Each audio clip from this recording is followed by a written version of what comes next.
2,00,00,000 కట్నం ఇందుకి గగనిచ్చాడన్న విషయం తెలుసుకుని శరత్చంద్ర అపూర్వ మీద మండిపడుతూ ఉంటాడు. అపూర్వ, ఇందుకి ఆ 2,00,00,000 కట్నం నువ్వు ఇవ్వలేదా అని చెప్పి శరత్చంద్ర అడగడంతో అప్పుడు అపూర్వ కంగారు పడిపోతూ కృష్ణప్రసాద్ వైపు చూస్తూ ఉంటుంది. ఏంటి అపూర్వ, అడిగిన దానికి సమాధానం చెప్పకుండా అలా కృష్ణప్రసాద్ వైపు చూస్తావేంటి? చెప్పు, ఎందుకు ఇవ్వలేదు అని శరత్చంద్ర అడుగుతూ ఉంటాడు.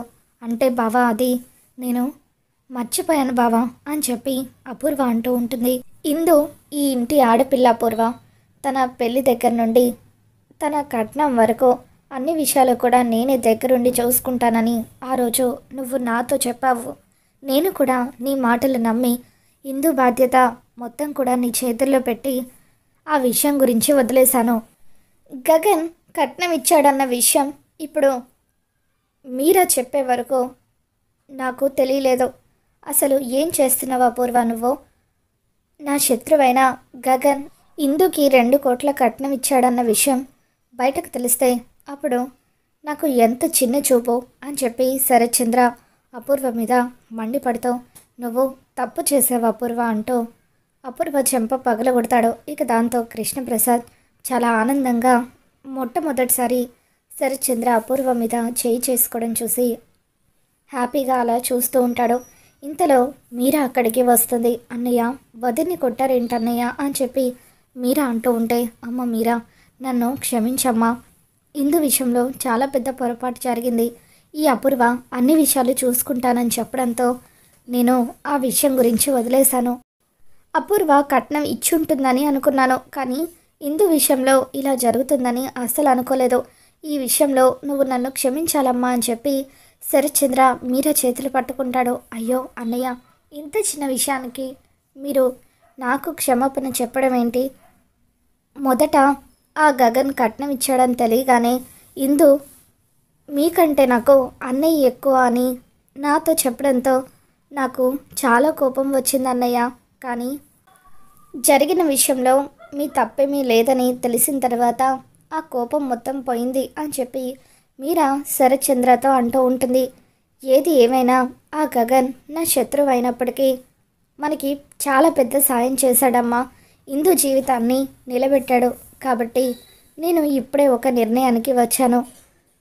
భూమిని నా కూతురుగా, గగన్ని నా అల్లుడుగా ఒప్పుకుంటున్నానని శరత్చంద్ర అనగానే అందరూ ఒక్కసారిగా షాక్ అవుతూ ఉంటారు. బావా, ఏం మాట్లాడుతున్నావు బావా నువ్వు? అంత చిన్న విషయానికి గగన్ని నువ్వు అల్లుడుగా ఒప్పుకోవడం ఏంటా అని చెప్పి అపూర్వ అంటూ ఉంటే, చిన్న విషయం కాదు అపూర్వ, గగన్ ఎంత పెద్ద సాయం చేశాడో నీకు తెలీదు. ఒక ఆడపిల్ల జీవితాన్ని నిలబెట్టాడని చెప్పి రౌడీల నుండి కూడా ఇందుని కాపాడి తను ఆత్మహత్య చేసుకోబోతూ ఉంటే అడ్డుకొని మన కుటుంబ పరువు పోకుండా కాపాడాడు. శత్రువు అయినా సరే ఈ విషయంలో గగన్ చేసిన పనికి తనని అభినందించాల్సిందే అని చెప్పి శరత్చంద్ర అంటూ ఉంటాడు. ఇక భూమి విషయం అంటావా? భూమి నా శత్రువుని పెళ్లి చేసుకొని వెళ్ళిపోయిందని చెప్పి నేను తనని దూరం పెట్టడం మొదలుపెట్టాను. అంత మాత్రాన భూమి నా కూతురు కాకుండా పోతుందా? అదే ఒకవేళ నా శోభ కనుక బతికుండుంటే ఒక్కగానొక్క కూతుర్ని అలా వదిలేసేది కాదు కదా. అందుకే నేను ఇప్పుడు నా శోభ గురించైనా ఆలోచించి భూమిని కూతురుగా అంగీకరించాలని అనుకుంటున్నాను. తనను పెద్ద మనసుతో క్షమించి ఈ ఇంటికి ఆహ్వానించాలనుకుంటున్నాను అని చెప్పి శరత్చంద్ర అంటూ ఉంటాడు. ఇక దాంతో అపూర్వ శరత్చంద్ర మాటలకు ఒక్కసారిగా షాక్ అవుతూ ఉంటుంది. రేపు ఉదయాన్నే భూమిని, గగన్ని ఈ ఇంటికి ఆహ్వానించడానికి మనం ఇద్దరం వెళ్తున్నాం అపూర్వ, రెడీగా ఉండు అని చెప్పి శరత్చంద్ర అంటూ ఉంటాడు. అప్పుడు మీరా శరత్చంద్రతో, ఏంటన్నయ్య మీరు అనేది? ఇప్పుడు ఆ కుటుంబంతో మనం కలిసిపోవడం వల్ల ఆ శారద ఆయనను కూడా నా నుండి లాగేసుకుంటుంది అని చెప్పి అంటూ ఉంటే అప్పుడు శరత్చంద్ర, నేను క్షమిస్తానని చెప్పింది కేవలం నా అల్లుడుగా మాత్రమే అమ్మా, అంతేకాని కేపీ కొడుగ్గా కాదు.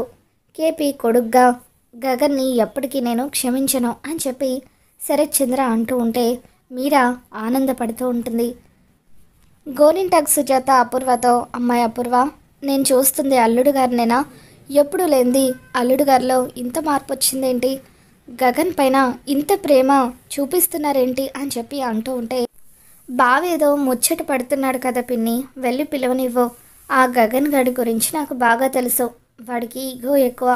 ఎట్టి పరిస్థితుల్లోనూ వాడి ఇక్కడికి రాడు అని చెప్పి అపూర్వ గోరింటకు సుజాతతో అంటూ ఉంటుంది. తర్వాత రోజు ఉదయాన్నే శరచంద్ర రెడీ అయి కిందకి వచ్చిన తర్వాత, అపూర్వ రెడీయా? మనం భూమి వాళ్ళ దగ్గరికి వెళ్ళి వాళ్ళిద్దరినీ కూడా ఈ ఇంటికి ఆహ్వానించాలి, ముత్తైదుల్ని కూడా మనతో పాటు రమ్మని చెప్పు అని శరచంద్ర అంటూ ఉంటాడు. ఇక దాంతో గోరింటాకు సుజాత, అమ్మాయి ఈ హడావిడి ఇదంతా చూస్తూ ఉంటే ఆ గగన్ కూడా కరిగిపోయి అల్లుడు గారు రండి అని పిలవగానే వచ్చేలా అనిపిస్తుంది అమ్మాయి. చూస్తూ ఉంటే నీకు చెడ్డ రోజులు మొదలైనట్టుగా అనిపిస్తుంది అని చెప్పి, మరోవైపు ఉదయాన్నే భూమి శారద ఇద్దరూ కూడా గుడికి వెళ్తూ ఉంటారు. దాంతో గగన్, అమ్మ ఎక్కడికి వెళ్తున్నారు? గుడికేనా? రండి నేను డ్రాప్ చేస్తాను అని చెప్పి గగన్ అంటూ ఉంటాడు. అయ్యో పర్వాలేదు లేరా, గుడి దగ్గరే కదా, నేను భూమి నడిచి వెళ్తామని చెప్పి శారద అంటూ ఉంటే, అమ్మ నేనున్నాను కదా, తీసుకువెళ్తానని చెప్పాను కదా, రండి అంటూ గగన్ వాళ్ళిద్దరిని కారులో గుడికి తీసుకుని వెళ్తూ ఉంటాడు. ఇక సరిగ్గా అప్పుడే శరత్చంద్ర, అపూర్వ కొంతమంది ముత్తైదులు పూలు పండ్లు తీసుకొని గగన్ ఇంటికి వస్తారు. ఇక దాంతో భూమి శారద ఇద్దరు ఒక్కసారిగా షాక్ అవుతూ ఉంటారు. అప్పుడు భూమి శారదతో, నేను చెప్పాను కదా అత్తయ్య, నాన్నకు మా మీదున్న కోపం పోయిందని, అందుకే మా కోసం ఇలా వచ్చారు అని చెప్పి భూమి అంటూ ఉంటే, కానీ ఇంత ఘనంగా మీ ఇద్దరిని ఇంటికి పిలవడానికి వస్తారని నేను అస్సలు ఊహించలేదమ్మా అని చెప్పి శారద అంటూ ఉంటుంది. అపూర్వ, సరే చంద్ర వీళ్ళందరూ కూడా పూలు పండ్లు తీసుకొని గగన్ని ఇంట్లోకి రావడం చూసి గగన్ ఒక్కసారిగా షాక్ అవుతాడు. ఏంటి మీరంతా ఎందుకు వచ్చారు అని అడుగుతూ ఉంటే, అల్లుడు గారు మిమ్మల్ని, నా కూతురు భూమిని మా ఇంటికి ఆహ్వానించడానికి వచ్చాము అని శరత్చంద్ర అంటూ ఉంటాడు. అప్పుడు అపూర్వ, అవునల్లుడు గారు, భూమిని మిమ్మల్ని మా ఇంటికి తీసుకుని వెళ్ళి అక్కడే మీకు శోభనం ఏర్పాటు చేద్దామని అనుకుంటున్నాం అని చెప్పి అంటూ ఉంటే, అప్పుడు గగన్, మీరు మా కోసం రావడం నాకు చాలా ఆనందంగా ఉంది. అమ్మ చూసావా, నన్ను భూమిని తీసుకుని వెళ్ళడానికి తొలి రాత్రి జరిపించడానికి మా అత్తయ్య మామయ్య వచ్చారు అని చెప్పి గగన్ అంటూ ఉంటాడు. దాంతో గగన్ మాటలకి వీడు ఏం చేస్తాడో ఏంటో అని శారద కంగారు పడిపోతూ చూస్తూ ఉంటుంది. ఇకప్పుడు శరత్చంద్ర, అపూర్వ ఇద్దరు కూడా గగన్ వైపు చూస్తూ ఉంటే, అల్లుడు గారు దయచేసి గతంలో మన రెండు కుటుంబాల మధ్య ఉన్న విభేదాలన్నిటినీ కూడా మర్చిపోండి. పెద్ద మనసుతో నేను మిమ్మల్ని మా ఇంటికి ఆహ్వానిస్తున్నాను, మా ఆహ్వానాన్ని మన్నించండి అని చెప్పి శరత్చంద్ర అంటూ ఉంటాడు. ఇక దాంతో గగన్, మీరు పిలవగానే నేను జరిగినవన్నీ కూడా మర్చిపోయి అంత సులువుగా మీతో పాటు వచ్చేస్తానని అలా ఎలా అనుకున్నారు?